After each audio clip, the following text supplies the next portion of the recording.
Ow. I was not expecting Asa to have seen the accident. That hurts. That hurts a lot. I mean, either way, this sucks, but this does change my perspective on Asa's inability to accept the death of her parents. I mean, my assumption was that she got a phone call at some point, says, "Hey, Asa, your parents are in hospital, whatever. Please come by here so we can talk to you." And then when she gets there, she finds out. And she never actually sees it. And so thus the reason why she's not accepting the death of her mother and her father is because she just didn't see it herself, and thus she's never going to connect it. This shows that she was there. Now, the question mark is, was she walking down the street and then everybody's talking about this car accident and then she realized it's her parents? Or was it that she went into the store real quick and they were waiting for her outside and the truck ran into them? What exactly happened? Either way, she's seeing this clump of metal right there. My parents are sandwiched underneath this massive truck. It's just, that's painful. That is utterly painful. I cannot even imagine it. I can't even imagine it. There's like a side of me that almost wishes if something is horrifically done to a significant other that you don't see it.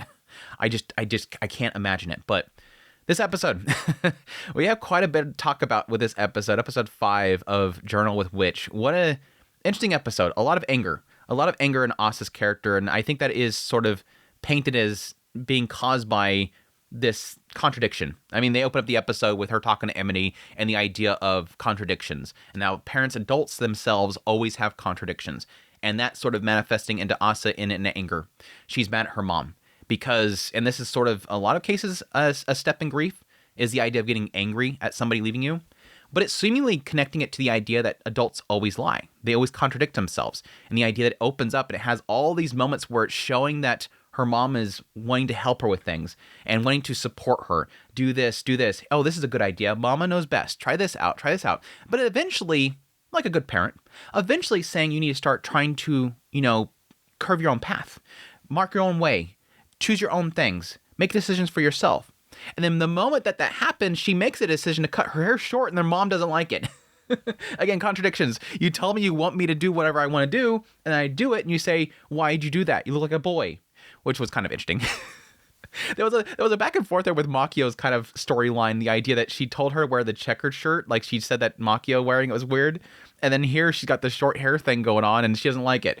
It's like this contradiction thing happening right here. But yes, contradictions. And then that leading to eventually, yes, her getting really angry. She's not sure why at first, but she's angry because her mom said, "I'll always be with you." And once again, she lied. She died. She went off and died. How much anger that she has and how it seems like that is sort of being, transferred over to other adults is the interesting thing. Now she's making rash decisions, or not rash decisions. She's deciding to do things and hiding it from Makio, even though Makio says, "Do whatever you want to do. Your mom's not here. Do whatever you want to do." And she's afraid of doing whatever she wants to do because Makio might do the same thing my mom did. So she's hiding behind the computer because she's afraid that Makio, just like mom, there is a lot of connecting Makio and her mother. It just feels like she's constantly seeing her mom in Makio. I mean, she literally walks into her mom's room and Makio's sitting there, but she sees her mom. And yeah, technically with this whole thing here and sort of, again, fearing that she's going to do the same thing her mom did, it's all happening again. It really does feel like she wants to make that connection in her brain, but it's not happening. And it kind of makes me very fearful of the last scene, honestly, because you have that scene where Kasamachi's there and, Makio's there and they're, arm over shoulder and Asa comes in and sits down. It's like, oh, I don't know about this. I don't know about this. This kind of scares me a little bit. I mean, it's nice because it's like Asa finally has like a family home again, but I'm afraid of that. I'm afraid of what that's going to turn into, a fear that she's going to have. But anyways, before I forget anything, we should go through the episodes, scene by scene, so I don't miss anything like I usually do. But yes, opening up the episode with a little dream sequence of the mom making the mistake that because she likes the music, obviously she likes the boys. And again, that opens that whole storyline of that theme about contradictions. But it was interesting, this little opening sequence, and it does get in a little bit more later on, is Imini. They are kind of seemingly painting Imini as being somebody that is into girls. I mean, it's sort of hinted at a little bit with the idea of saying that I'm more into girls, like idols. It kind of gives that sense of like, oh, she doesn't mean that she's into girls. She just likes cutesy things. She likes idols. But it was interesting that, yeah, she's mentioned the fact that her parents assume that she wants to become an idol. It shows how much she's into these things. And I think based on the fact that, yes, later on, it hints that you don't want a boyfriend, because she's very popular. She's a very beautiful girl, and it seems like she's very popular. She's in the cool crowd. It does seem like, I think a lot of people are being drawn to her. And like Asa mentions, you had somebody confess to you at graduation. There's a lot of boys coming after her, but it doesn't seem like she wants them. And she says specifically, you don't want to have a boyfriend, right? I think, and this is also based on a little bit of what I've seen in skip content in the manga, which I'm actually planning on potentially doing for this show. I have noticed that there's a lot of missing scenes that were not adapted. And there's one extra little scene between Emily and Asa that I think is kind of telling. So I might go back and actually check to see what all's been skipped. But it seems to be hinting at the idea that potentially Emily might like Asa. And I'm kind of wondering if this is sort of a sign of that within the anime's perspective. But we'll see. We'll see. I'm kind of wondering if potentially the reason the bullied girl is being brought into the cool group that Emily is a part of is potentially that Emily likes her. Because they're putting a lot of emphasis on the idea that this girl has been bullied, she's really cute, but now she's part of the cool group. Why would she suddenly be pulled into the cool group? I think it's Emily. I think Emily took a liking to her and brought her into the group. But we'll see. We'll see. Yeah, moving on from there, we have Asa leaving the house, and again, points out the fact that Makio is standing just like Mom usually always did, leaning against the wall. And she's like, oh, must have got that from my mom. Again, making that connection between the two of them. But yeah, she went to dye her hair, asking if it's okay before going off to school, trying to figure out what kind of school club that she wants to join, even though it seems like she keeps being pushed over towards choir. Seems like the school itself has a really good choir group. But again, this is where that conflict's happening. She's happening in her mind. What does mom want me to do? It's like, that's a crazy thing, because again, she knows that her mom's gone, but still right here, she's still thinking about what would mom accept? What should I do? Again, Makio said your mom's gone. You can do whatever you want. But even right here, still, she's thinking about her mom. What would mom want me to do? The memories of mom right here in front of this whole board of, clubs is very interesting, though. Again, this is where we see Asa in these memories is pulling up all these moments where mom was making decisions for me. She says, mom knows best. You should join choir. You always sing. You sing really good. Do that. Okay, yeah. Do the checkered shirt. That looks good. Again, remember, she got onto Makio about this, but she's okay with her daughter doing this. I think there was a moment of change. It was obviously a moment of change. But yes, making all these decisions for her daughter. But then at some point, again, the assumption here is that she realized that her daughter's old enough. You start making decisions for yourself. And Asa does that.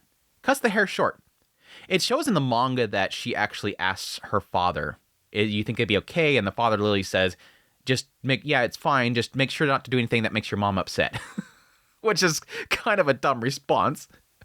Don't make your mom mad, but do whatever you want to do. He's, again, also somebody that's saying, do whatever you want to do. But yeah, that's where it kind of blows up in her face. The fact that suddenly her mom doesn't like it. Her mom's like, wait, why'd you do that? You look like a boy.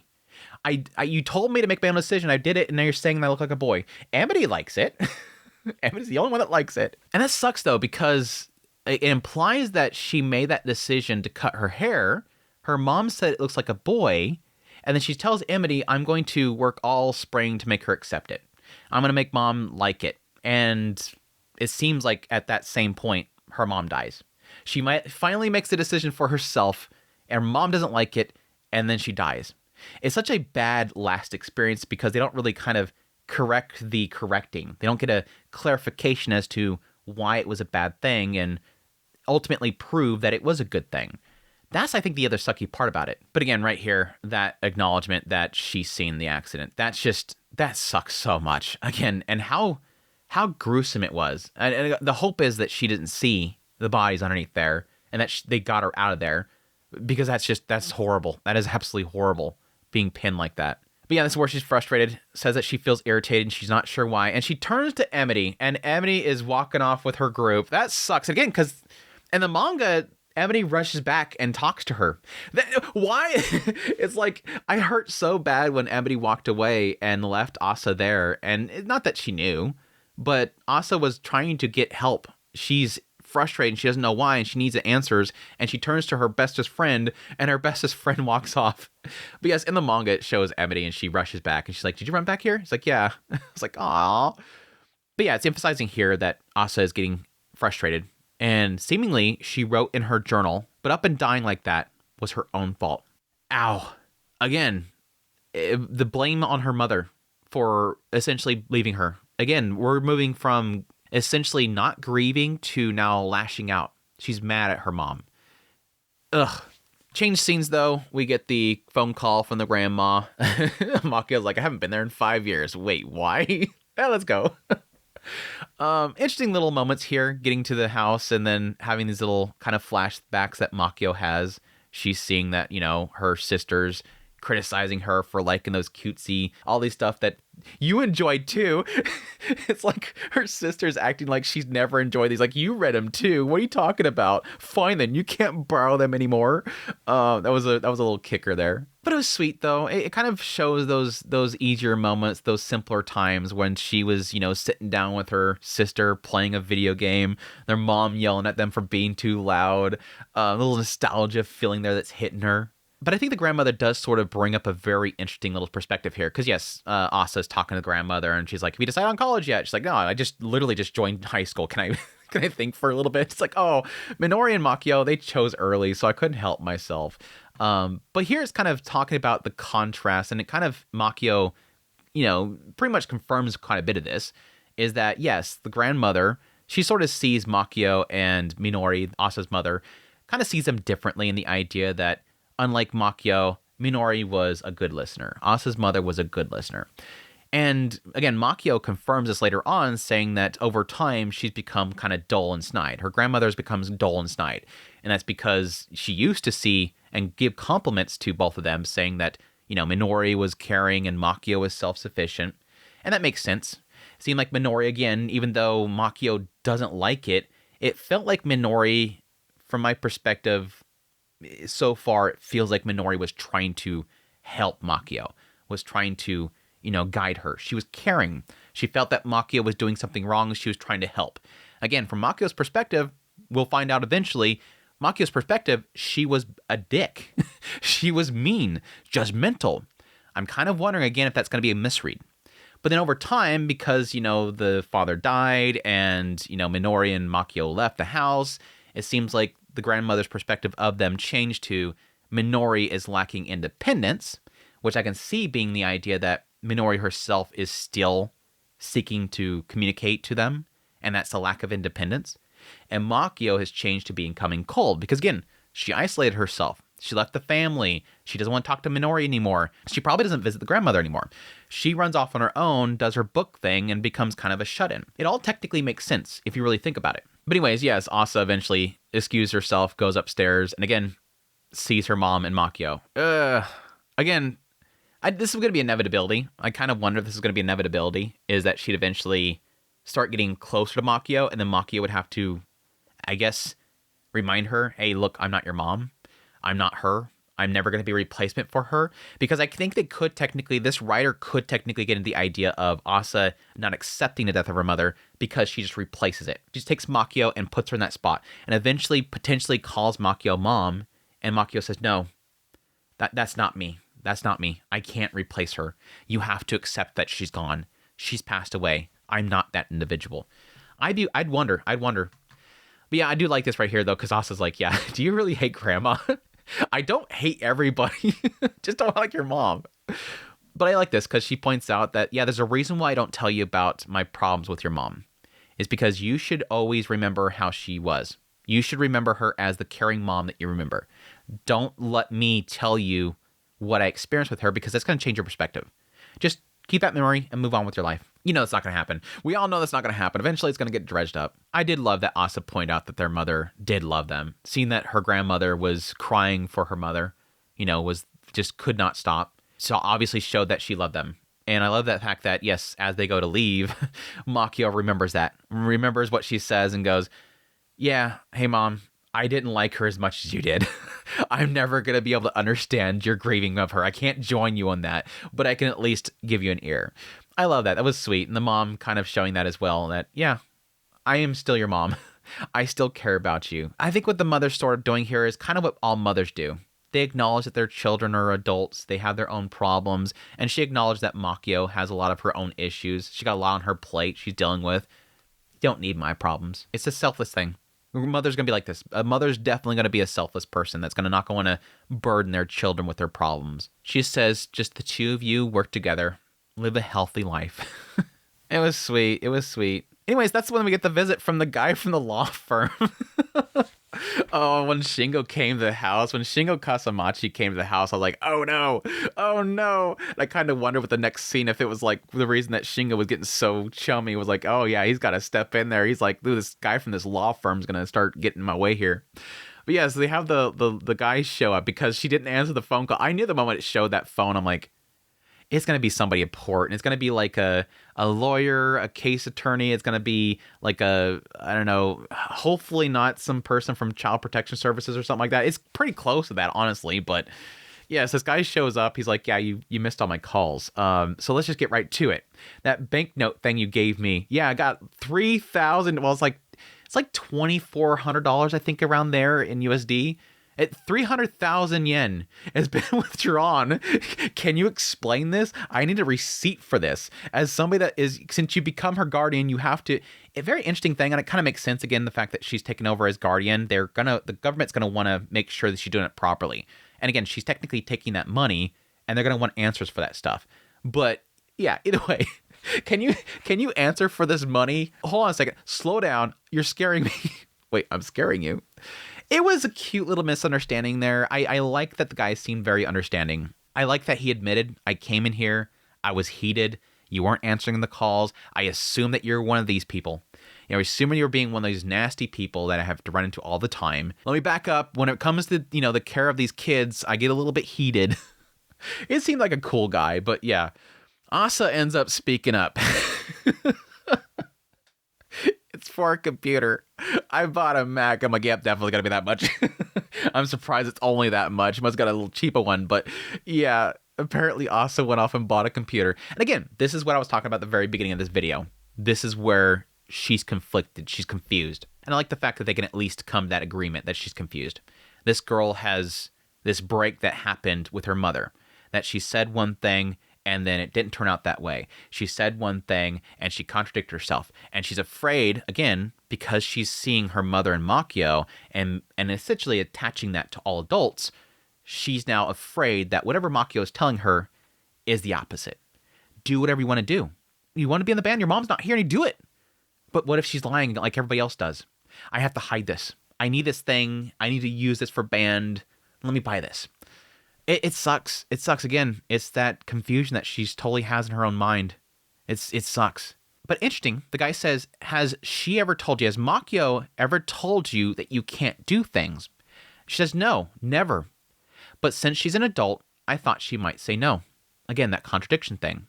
But in her own mind, at this point, she's scratching out her anger around her mother, which I'm kind of curious about. She scratches out the whole thing about, running off and dying. Remembering the words of her mother saying, be whoever you want to be. And she just turns it into an eel. Two things here. I'm curious if this whole thing of turning it into an eel is obviously because she wants to hide her anger from Makio. Because again, she keeps leaving her notebook open. She doesn't mind if Makio sees it. But right here, she's covering it. If she didn't mind what people seen, she wouldn't cover it up. She'd just leave it out there. Oh, I got angry and I wrote this out.